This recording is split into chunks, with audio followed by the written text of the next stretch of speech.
Hello दोस्तों, नमस्कार। अगर आप लोगों ने अभी तक चैनल को सब्सक्राइब नहीं किया है तो प्लीज़ सब्सक्राइब कर लें और ज़्यादा से ज़्यादा शेयर करें ताकि लोग भी जागरूक हो जाएं और उनको जानकारी मिले। तो आज मैं जो आपको सच्ची घटना सुनाने जा रही हूँ ये है राजस्थान गुजरात बॉर्डर का। इस कहानी को सुनने के बाद शायद आप लोगों को भी गुस्सा आने लगेगा।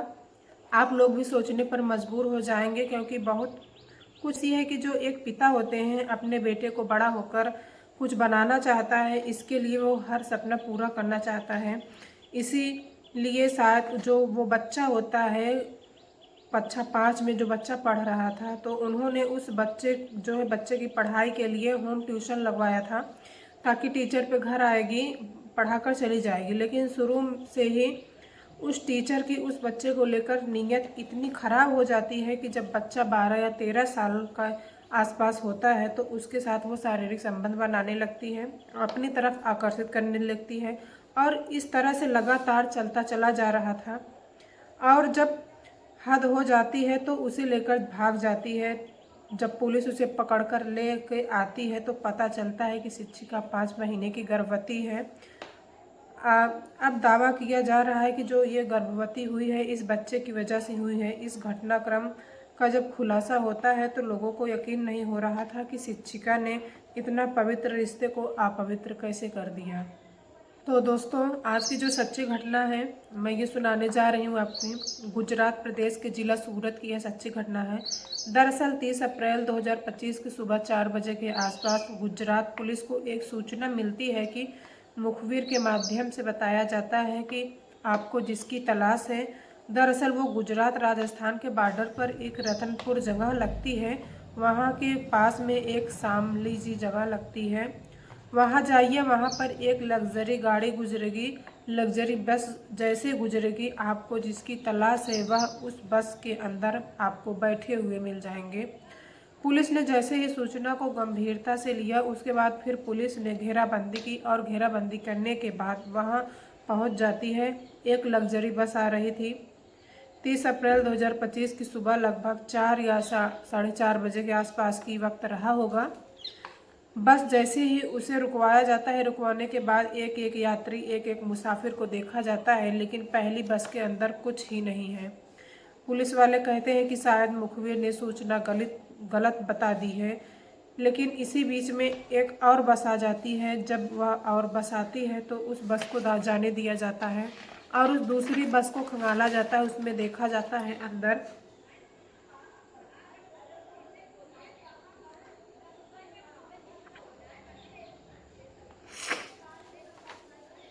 दूसरी बस को देखा जाता है। लग्जरी जो बस होती है उसके अंदर जो यात्री होते हैं, एक एक मुसाफिर, एक एक यात्री से बातचीत की जाती है। उन्हें दिखाया जाता है फोटोग्राफ, उसे क्या तुमने इसे देखा है कि नहीं देखा है। लेकिन दूसरी बस के अंदर भी कोई नहीं मिलता तो पुलिस वाले हार जाते हैं, थक जाते हैं, क्योंकि पिछले कई दिनों से ऐसी कौन सा इलाका, ऐसी कौन सी जगह ना होगी जहाँ पर उन्होंने उन दोनों की तलाश ना किया हो। ऐसी कौन सा सीसीटीवी कैमरा है जिसको वो जद में ना आए हों, उसको देखा नहीं गया है या फिर खंगाला नहीं गया है। ऐसा कौन सा मोबाइल है, ऐसा कौन सा टावर था जहाँ से ये देखने की कोशिश न की गई हो कि हो सकता है कि इसी रास्ते से वो गुजरे हों, इस टावर पर आए हों। कार दूसरी बस में नहीं मिलती। जब तीसरी बस आ जाती है, तीसरी बस में जब देखा जाता है तो जिनकी तलाश थी आखिरकार मिल जाते हैं।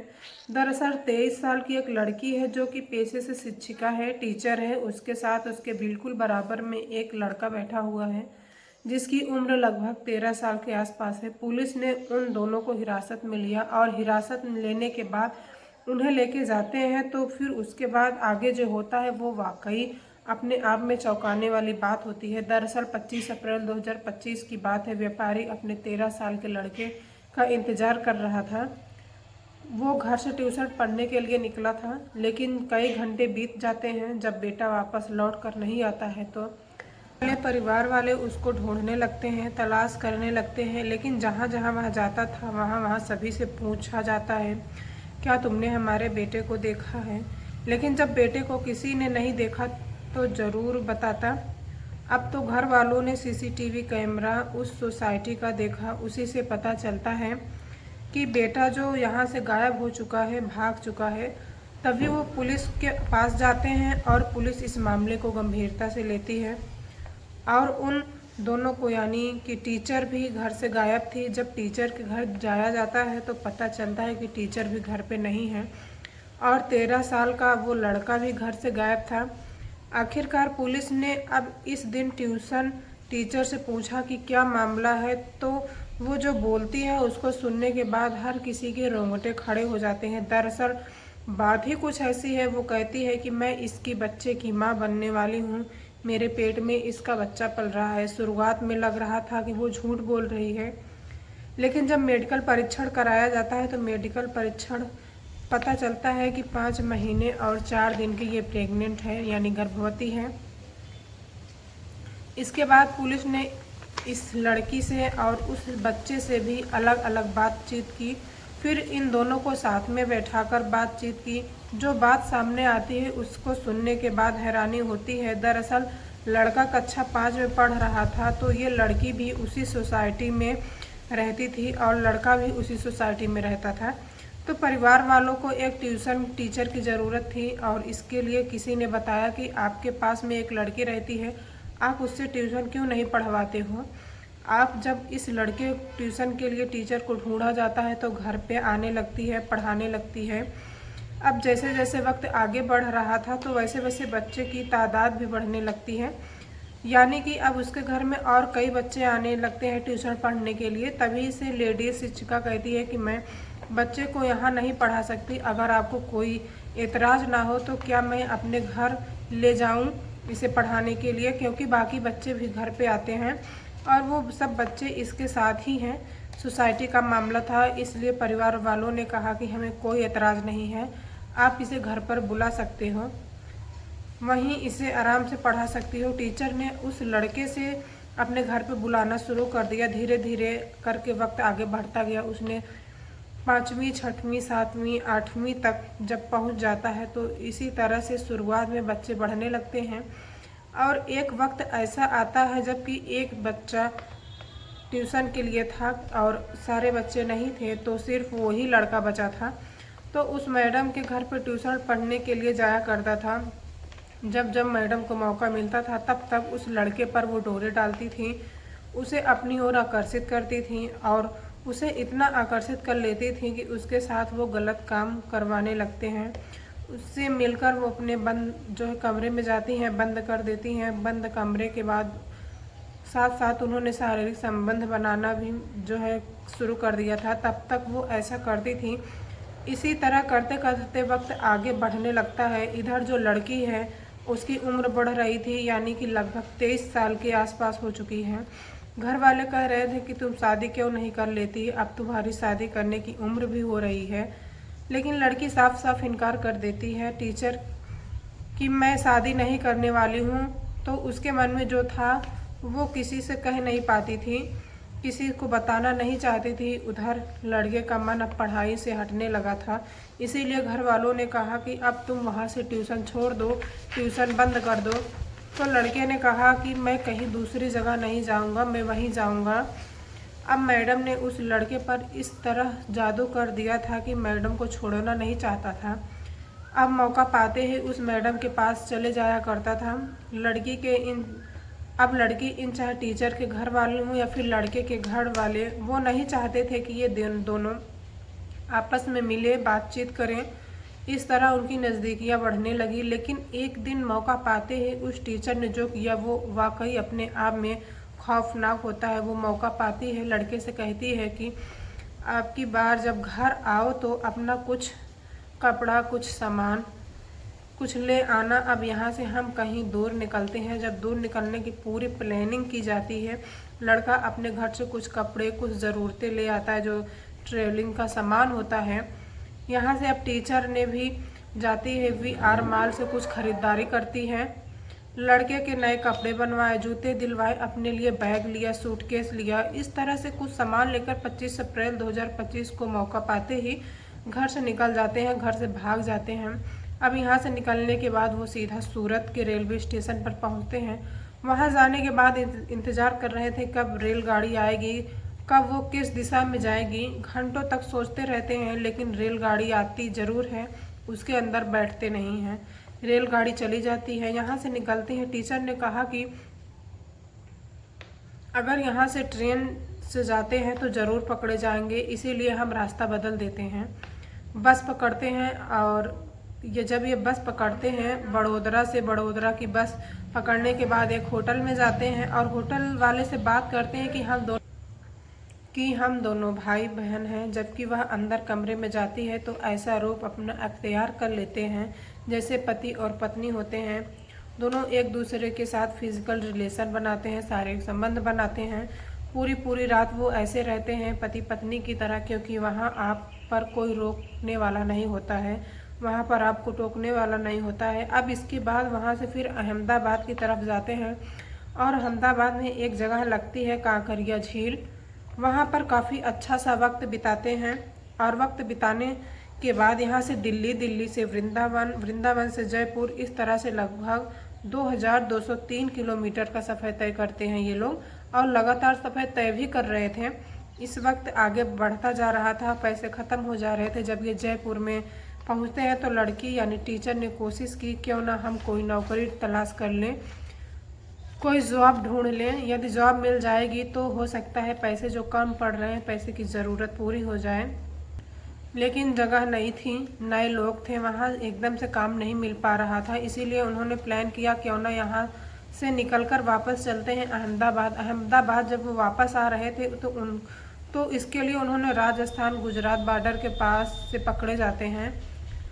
और पकड़े जाने की वजह बताई जाती है कि कुछ इस तरह होती है कि उन्होंने, लड़की जो टीचर होती है उसने अपना सिम कार्ड था जो उसने हटा दिया था, उसने नया सिम कार्ड लिया था और नया सिम कार्ड अपने पुराने मोबाइल में ही डाला था। जब उसके मोबाइल में लगाया जाता है तो एमआई की मदद से उसकी लोकेशन लगातार मिल रही थी। पुलिस उसके पीछे पड़ी थी, लेकिन जहाँ जहाँ जाते थे पुलिस से पहले ही निकल जाया करते थे वो लोग। कोई एक जगह अस्थायी स्थान पर वो नहीं रुक रहे थे। आखिरकार मुखबिर से सूचना मिलती है और वो पकड़े जाते हैं। जब पकड़े जाते हैं तो लड़के से बातचीत की जाती है, साथ ही उस टीचर से भी बातचीत की जाती है। टीचर बताती है कि उसी के साथ लगभग 3 साल से पहचानती है, लेकिन पिछले 1 साल से वो उसके साथ फिजिकल रिलेशन में थे। और यही बात जब लड़के से पूछी जाती है तो लड़के ने भी इस बात को स्वीकार करता है और एक्सेप्ट कर ली। उनकी बातचीत से ऐसा लग रहा था कि जैसे कोई जोर ज़बरदस्ती नहीं है, कोई जिद नहीं है और किसी से कोई उन्होंने फोर्स नहीं किया है। वो अपनी मर्जी से एक दूसरे के साथ थे। लेकिन उम्र 18 साल से जो लड़के की पूरी नहीं हुई थी और कानून इस बात की जो है कोई ज़रूरत नहीं देता, कोई गवाही नहीं देता। पहले जो मुकदमा दर्ज हुआ था वो अपहरण की धाराओं में दर्ज हुआ था और बाद में कुछ धाराएं उसमें बढ़ा दी जाती हैं। बीएनएस धारा 137(2) के तहत मुकदमा दर्ज कर लिया जाता है। साथ ही पाक्सो एक्ट 4812 इस धारा में मुकदमा दर्ज करने के बाद पुलिस इस मामले की जांच पड़ताल में जुट जाती है। अभी इस बात को लेकर सवाल खड़े हुए हैं कि क्या वाकई उसके पेट में जो 5 महीने का गर्भ है, क्या वो 13 साल के लड़के का ही है और किसी का हो सकता है। इसके लिए डीएनए सैंपल भेजा जाता है और डीएनए सैंपल की रिपोर्ट का इंतज़ार किया जाता है, ताकि इस बात की जो है जानकारी मिल पाए कि बच्चा इसी का है या नहीं।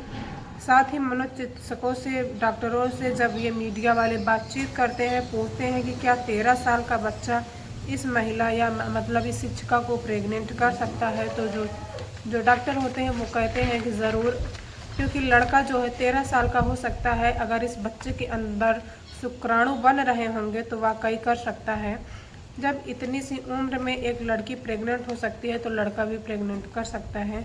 अब इसके लिए आगे जांच पड़ताल हो सकती है। तो लड़का भी, जब पुलिस ने एफआईआर दर्ज कर ली, महिला शिक्षिका जो होती है उसको गिरफ्तार करने के बाद जेल भेज दिया जाता है। उस लड़के के साथ कुछ काउंसलिंग वगैरह की जा रही है, ताकि उसके दिमाग में, उसके मन में जो कुछ विपरीत विभाव अगर पड़े होंगे तो कम से कम वो ठीक हो जाएगा और सही दिशा में जाने लगेगा। लेकिन शिक्षिका ने जो किया है वो वाकई अपने आप में शर्मनाक है। भयानक ये सोचने पर मजबूर कर रहा है कि सबसे ज़्यादा महफूज जगह जो बताया जाता है वो स्कूल कॉलेज बताए जाते हैं। वहाँ भेजने के बाद माँ बाप अपने बच्चे को लेकर फिक्रमंद हो जाते हैं। ट्यूशन टीचर के पास अगर बच्चे भेजे जाते हैं तो वहाँ पर भी माँ बाप जो है एकदम बेफिक्र हो जाते हैं। लेकिन अगर ट्यूशन टीचर ही स्कूल या कॉलेजों में इस तरह की घटनाएं सुनने या देखने को मिलती हैं तो माँ बाप के मन एकदम कमज़ोर पड़ जाता है कि आखिरकार अपने बच्चे को कैसे भेजें, कहाँ भेजें जो ये सुरक्षित रह सकें। जो है ये जो व्यापारी था, इनके जो बेटा था वो कक्षा 5 में ही था और कक्षा 5 से ट्यूशन लगवा दिया जाता है कि मैडम आती हैं पढ़ाती हैं, उसके साथ क्या कर रही हैं क्या नहीं कर रही हैं। ऐसे में माँ बाप की जिम्मेदारी बनती है कि कम से कम अपने बेटे से बातचीत करें और कहीं कोई दिक्कत नहीं, कोई परेशानी नहीं है, उन्हें बहला फुसला कर उनसे कोई जानकारी जुटा सकें। इस तरह की बात सामने आ जाती है। इसीलिए इस वीडियो के बनाने का उद्देश्य यही है कि आपको जागरूक करना है कि आपके बच्चे के साथ कहीं ऐसा ना हो, तो आप अपने बच्चों पर ये गलत असर ना पड़ने दें, उनके साथ रहें और उन्हें जो है आप एक पूछताछ करते रहें अपने बच्चे के पास नज़दीक जाकर उनसे अपनापन जाहिर करते हुए उनसे कुछ ऐसी चीज़ें जो है पूछने की कोशिश करें जो उनके साथ हो रहा है, कहीं उन्हें बैड टच तो नहीं हो रहा है, कोई उन्हें परेशान तो नहीं कर रहा है। आप अपने बच्चे का ख्याल रखें और आप स्वस्थ रहें, सुरक्षित रहें। जय हिंद, जय भारत।